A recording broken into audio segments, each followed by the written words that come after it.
How to turn off message notification on Bigo Live. So if you want to turn off message notification on Bigo Live, then what you need to do is you just need to simply open up your Bigo Live application. There are two ways that you can do so. First, from the application. So open up the application and go with you, which is on the bottom right. And once you're under that, now you need to scroll down, and here you just need to simply find notifications. If you don't have it right here, go with settings, which is on the upper right. And now tap on notifications.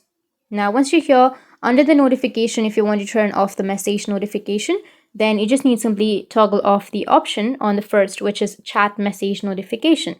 Turn that off. But you can also do that outside the application. So what you can do is just simply tap and hold on to that Bigo Live application and tap on app info. Now, once you're under the app info, you'll get this kind of interface.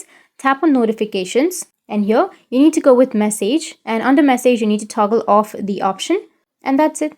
That's how you can turn off the message notification. So just go and toggle off the option of message, and you will turn off the message notification on your Bigo Live.